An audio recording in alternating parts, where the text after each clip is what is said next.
Bom dia, meus amados irmãos. Quero saudá-los com a graça e a paz de Jesus. Amém? Como é bom nós nos reencontrarmos neste domingo pela manhã, onde nós já ouvimos o nosso estudo dominical, que tem sido maravilhoso, falando sobre a Igreja de Atos, que refere-se a nós, né? A cada dia, a cada momento, a cada tempo, Deus agindo na história, mostrando que o momento presente que vivemos também estará gravado no livro de Atos, não mais biblicamente, agora sim nos atos da igreja. E eu espero que você continue fazendo parte desse maravilhoso reino, onde os nossos atos estarão definindo aquilo que nós realmente queremos alcançar. Então, desde já quero também agradecer a todos aqueles que se esforçaram, aqueles que participaram no nosso culto dos namorados na sexta-feira. Lembrando que no dia de hoje estarei por volta das 10h30 da manhã na igreja, aguardando para que você possa estar lá comigo e assim nós possamos estar orando juntos, tá bom? E o que iremos falar nessa manhã? Temos visto, ouvido muitas coisas acontecerem ao nosso redor. Temos percebido que a humanidade cada vez mais se torna egoísta, pragmática, o homem cada vez mais pensando somente aquilo que é si, aquilo que é correto apenas do seu própria maneira de pensar e de agir, não dando importância para aquilo que o outro deve pensar, aquilo que o outro deve agir. E qual tem sido então a nossa responsabilidade? E o que eu trago para vocês nessa manhã vai falar justamente sobre isso, sobre a graça de Deus na nossa vida e também da responsabilidade humana, seja ela do mundo espiritual ao nosso mundo natural. E o texto para nós lermos nessa manhã encontra-se na carta do apóstolo Paulo ao livro de Filipenses, capítulo 2, versículo 13. Abra sua Bíblia. No livro de Filipenses, ou na carta de Paulo aos Filipenses, capítulo 2, no versículo 13. É um texto que é bastante falado, mas também tem pouca compreensão.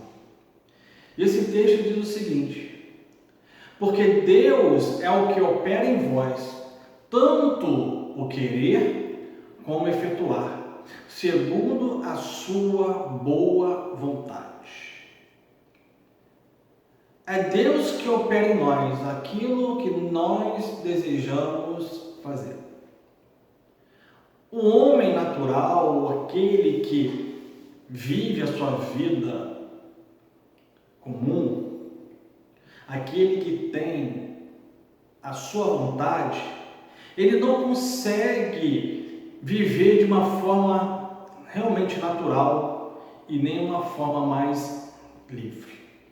Por mais que este homem que tem as suas próprias vontades deseje ser livre ou viver de uma maneira mais natural, ele está limitado à sua própria natureza, que é decaída e é de pecado. Nós nascemos para ser livre, não nascemos para ser escravo, mas a nossa liberdade ela está travada por causa desta vontade que tem dentro de cada ser humano ou de cada homem. Entendemos que o homem, por ser escravo do pecado, ele é totalmente imoral. E esta imoralidade é que leva o homem a ter uma vida depravada ou uma humanidade mais depravada. Muitos entendem a depravação muito no aspecto sexual, mas a depravação humana vai muito além. E nós temos visto ao nosso redor de que forma que o mundo tem se portado nessa depravação. Nós temos visto pessoas cada vez mais egoístas. O homicídio crescendo a cada dia mais. É só você ligar a televisão que você vai ver como as coisas estão acontecendo. O homem natural, aquele que nós dizemos que não tem Deus, ele sempre vai negar a questão do pecado. E é justamente isso que tem escravizado, ele nega que está sendo escravo por este pecado. Porque na sua mente, como as suas emoções, a sua vontade, está totalmente limitada a ele. O homem caído, ele quer se vangloriar de ser livre. Ou, em outro aspecto, este homem, ele gosta de vangloriar do seu livre-arbítrio. Ele ainda fala assim: Deus me deu meu livre-arbítrio, eu posso fazer aquilo que eu bem entender. Mas, na realidade, esta pessoa está em pura servidão do pecado e está sendo levado ao cativeiro por Satanás. E a Bíblia, ela nos ensina justamente sobre essa depravação, sobre essa corrupção moral do homem e a sua total ruína espiritualmente, sendo o homem incapaz de fazer um bem sequer espiritual. Mas isso não significa que as Escrituras venham negar que o homem seja responsável pelos seus atos. Muitos querem sustentar a sua verdadeira realidade com verdade. E esses acabam negando, de uma forma ou outra, a soberania da graça de Deus. Essas pessoas dizem o seguinte: que se realmente Deus viesse exercer um controle direto sobre a vontade humana, o homem seria igual um fantoche ou uma marionete, apenas uns controladores. Mas, amados irmãos, Deus não pode mais do que apenas advertir e exortar. Porque se Deus fizesse algo mais diretamente ao homem, acabaria realmente com a liberdade humana. Alguns são mais fatalistas e caem também nestes erros. Ou seja, muitos querem usar a soberania de Deus para justificar a sua desobediência e joga a culpa em Deus. Você pode até não estar entendendo muito aquilo que estou dizendo, mas eu vou resumir essa minha introdução para que você comece então a perceber aquilo onde Deus quer chegar para cada um de nós. Deus, ele é soberano, mas a sua soberania não tira e nem diminui de forma alguma a responsabilidade do homem. Os homens são completamente responsáveis pelos seus atos. Os homens são responsáveis em obediência, na sua crença ou de fazer a vontade de Deus. O homem é responsável por tudo aquilo que ele vier a fazer. Com isso, a responsabilidade do homem jamais tirará ou diminuirá a soberania de Deus. Você então deve estar se perguntando: pastor, como é que pode então Deus deter alguns homens de realizar aquilo que eles tanto desejam e fazer com que outros sejam impulsionados de fazer aquilo que eles não querem e ao mesmo tempo preservar a sua própria responsabilidade? Senhor diz lá em Gênesis capítulo 20, verso 6. E chegou o Senhor e falou em sonhos. Bem sei eu que na sinceridade do teu coração fizeste isso. E também eu tenho impedido de pecar contra mim. Por isso, não te permiti tocá-la. Aqui o Senhor está falando um caso bem claro, aonde ele deteve Abimeleque de cometer um grande pecado, e pedindo que ele viesse a fazer aquilo que o seu desejo o estava impulsionando a fazer. Se Deus pode fazer isso, muita gente então deve estar se perguntando: por que será que Deus então não impediu Adão de pecar? Por que o Senhor então não impediu ou veio deter Satanás? Ou por que então Ele permite que no mundo venha ocorrer tanto sofrimento, tanta maldade, peste e morte? Amados, no seu coração você pode até estar falando agora: Deus pode sim deter, mas Deus não faz isso justamente para que Ele não venha violar o livre-arbítrio, porque Deus não quer transformar um homem num robô. E isso eu posso te dizer, amados irmãos, que é um pensamento diabólico, absurdo, e coloca Deus como alguém que seja indigno. A resposta bíblica apropriada para esta pergunta que foi feita é tanto que o pecado e a queda de Adão foram usados para que a sabedoria e o propósito de Deus viesse a se manifestar. Em outras palavras, o pecado, ele proveu uma grande ocasião para que o amor de Deus viesse superabundar, cheio da sua graça, manifestando em cada um de nós. Eu não quero dizer aqui que para que Deus viesse demonstrar o seu amor, isso seja dependente do pecado, mas sim por causa deste pecado, Deus manifesta a sua essência e os seus atributos. Então a nossa liberdade consiste realmente numa libertação deste jugo pecaminoso. Foi o que Jesus expressou, onde está escrito lá nos Evangelhos, no livro de João, ou no Evangelho de João, capítulo 8, verso 36, aonde Jesus disse: se pois o Filho vos libertar, verdadeiramente sereis livres.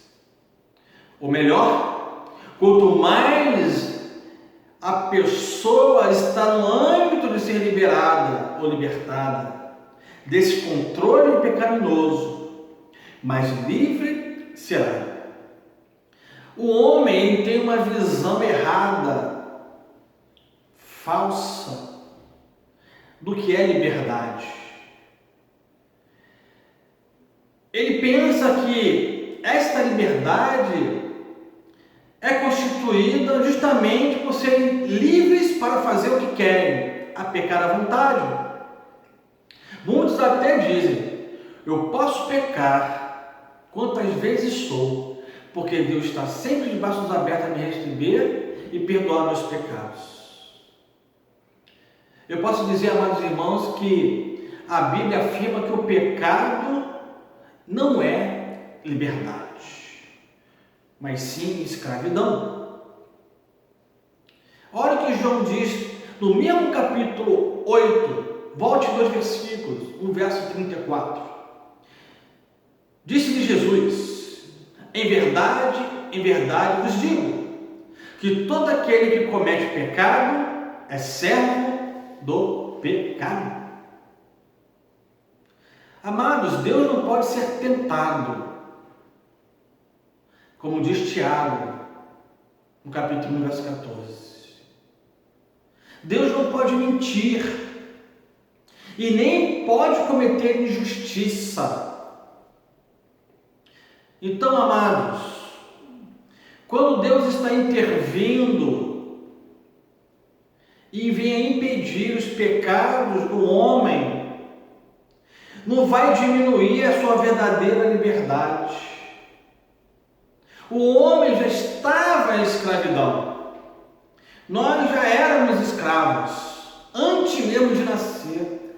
Você lembra o que disse Davi? Em pecado me concebeu a minha mãe. Sou fruto do pecado. Mas Deus, Ele aumenta a cada vez mais a verdadeira liberdade quando nele nós somos libertos. Em outras palavras, eu quero dizer que quanto mais você for impedido de pecar, você se desviar do pecado e você conseguir se livrar desta escravidão, mais liberdade você terá. Só tem que ter cuidado de que forma você vai usar essa liberdade, ou tem usado desta liberdade. Então, como é que você pode se responsabilizar e se condenar de fazer aquilo que é, por natureza, é incapaz de fazer?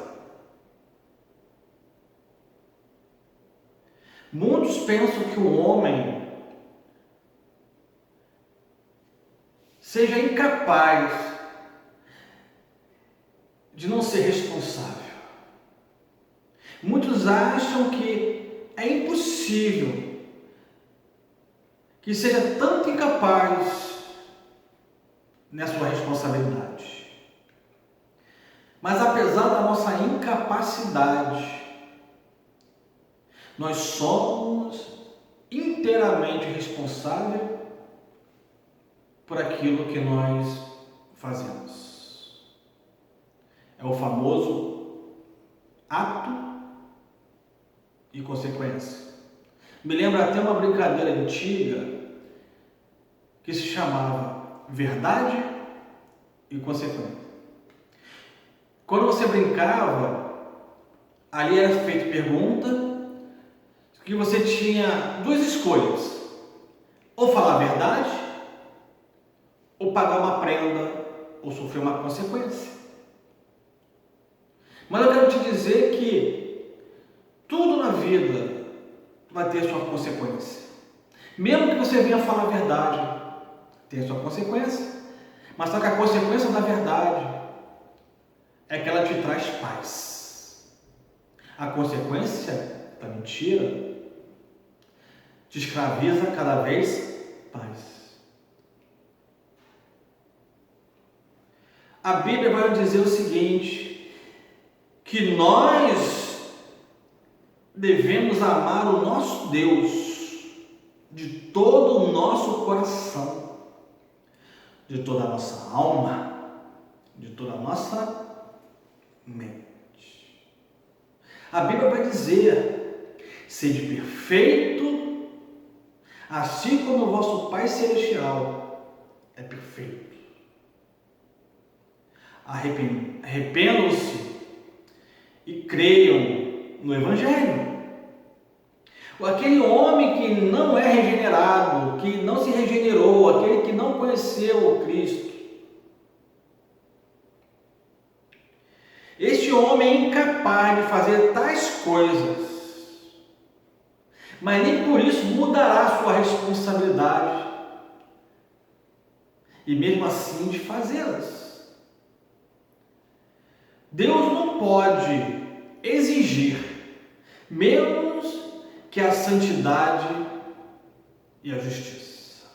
Deus é santo e Deus é justo. Então Ele não pode querer menos do que isso de nós, de todos. Seja você regenerado ou não.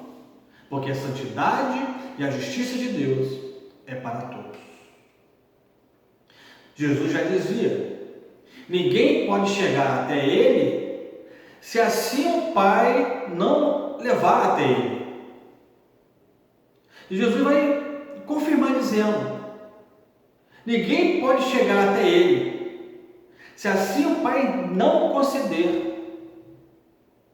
João capítulo 6, versículo 44, versículo 65. Os homens não poder ir, não chegar, significa que esta incapacidade é espiritual e moral. Ambos andam lado a lado. Não podem porque não querem, porque aborrecem a Deus e amam os seus pecados.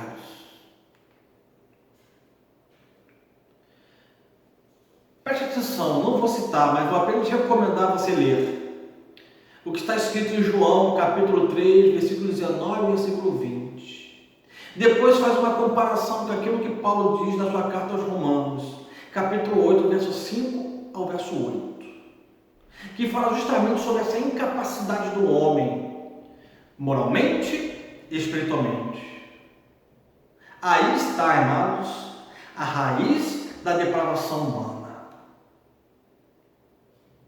Então, como é que pode Deus decretar que os homens façam certos pecados e depois venha responsabilizá-lo por esses pecados que cometeram? Zacarias, o profeta, ele faz uma profecia, ele fala a respeito do Messias. Ele fala que o Cristo seria traído. Isaías também ele relata isso. Ele diz que além de Cristo ser traído, ele seria morto. E você vai ver que em Atos capítulo 2, versículo 23, há uma declaração muito importante a respeito da profecia que foi feita, tanto por Zacarias quanto por Isaías. Aqui é uma reunião no Sinédrio. E olha o que diz aqui o texto. A este foi entregue, por determinado conselho e precedência de Deus, vocês prenderam, crucificaram e o mataram nas mãos, assim, daqueles que eram injustos. Jesus foi entregue, traído, crucificado, morto, nas mãos de pessoas injustas, pelas mãos dos romanos. E foi o propósito de Deus que Cristo viesse a morrer crucificado. Mas o propósito do homem de trair e crucificar a Jesus Cristo não foi apenas para obedecer a Deus, mas foi uma demonstração, uma manifestação de ódio, de rebeldia contra o próprio Deus. Judas, o que traiu a Jesus, ele mesmo confessou a maldade e as intenções dos homens, tanto dele como daqueles assim que entregaram na mão dos injustos. Olha o que diz em Mateus 27, verso 4. Pequei, aqui ele confessa, pequei, traindo o sangue inocente. A traição de Judas foi interessante porque formou parte do plano eterno de Deus, lá prometido no Jardim do Éden. Mas isso não o livrou da sua responsabilidade. Cristo mesmo afirmou sobre este caso, onde está remetido no Evangelho de Lucas 22, 22, que diz: E, na verdade, o Filho do Homem vai segundo aquilo que foi determinado para ser. Mas ai daquele homem por qual será traído. Deus não colocou no coração de Judas, nem no coração dos judeus, o desejo de trair a Jesus Cristo. Deus não aprova o pecado, nem também o seu autor. O propósito da maldade do homem nasce dentro do seu próprio coração, conforme diz Tiago, capítulo 1, verso 13 e 14. Portanto, os homens são responsáveis diante de Deus. O seu coração perverso vai produzir mais obras, mas Deus refreia e dirige esta maldade para cumprir através dele o seu propósito. Olha o que diz em Provérbios 16, verso 9: o coração do homem planeja o seu caminho, mas o Senhor lhe dirige os passos. Somos nós que escolhemos o caminho que queremos prosseguir, mas é o Senhor que vai dirigir os nossos passos. Basta que nós venhamos saber e querer tomar o direcionamento correto. Portanto, amados irmãos, o decreto de Deus não são as causas do pecado do homem, mas limitam e dirigem os atos da maldade humana, para que viesse então cumprir o seu propósito, o seu plano eterno. Deus não forçou Judas a realizar a maldade na qual ele fez. Deus utilizou a maldade de Judas para cumprir o plano da salvação. Olha que coisa maravilhosa, amados irmãos. É assim que Deus age na nossa vida. Então, por que as pessoas aceitam e depois negam a Jesus? Quando Deus assim não tem escolhido para serem salvos. Entendeu a pergunta? Por que será que a pessoa aceita Jesus, depois vai e nega, o abandona, o rejeita, quando Deus não o escolheu para ser salvo? Amados, você deve compreender o seguinte: ninguém pode saber com a plena certeza, porque aquele que falar com plena certeza é um dos maiores pecadores. Quais são os escolhidos de Deus? Eu não posso condenar alguém ou julgar alguém, ou me achar mais santo, mais inteligente, mais conhecedor ou mais correto do que outro, ou porque eu faço tantas coisas na igreja e outro não faz nada. Eu vou receber muito mais galardão no céu do que aquele que não faz nada.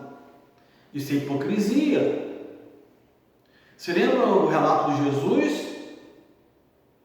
Daquele pobre publicano, pecador, e daquele homem fariseu, e quando um batia no peito pedindo misericórdia a Deus pelo seu pecado, o outro se vangloriava dizendo que fazia tudo, que era santo.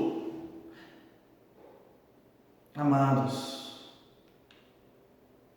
Deus tem revelado na sua palavra que todo homem tem o direito ao arrependimento.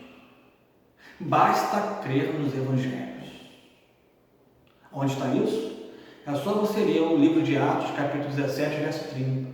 E também no primeiro livro de João, capítulo 3, verso 23.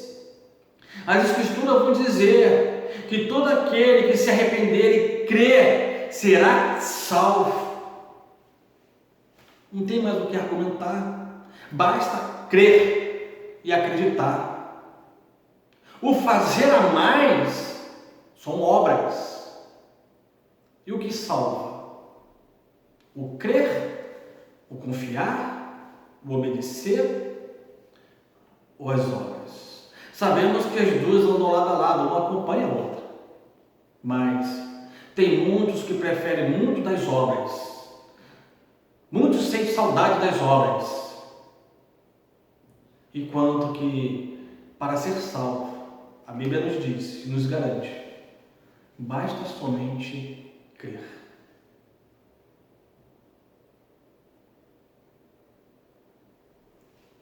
Não é isso que diz em Romanos, capítulo 10? Invoque o nome do Senhor e será salvo. Você tem invocado o nome do Senhor? Você tem implorado ao Senhor para ajudar você na sua caminhada de salvação? Se você não tem feito isso, este é o dia, este é o momento, para que você não venha pedir bênção, porque não existe bênção maior no mundo do que a salvação. Porque o restante é o acrescentar de Deus na nossa vida. E nesse instante eu gostaria de orar pela sua vida, orar por você. Feche os seus olhos. Ora comigo. Amado Deus e Pai,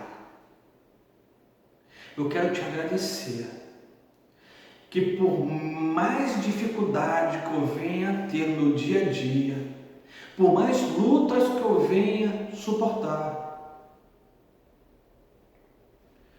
o Senhor tem me ajudado na minha caminhada. Ajuda-me, Senhor. Fortaleça-me.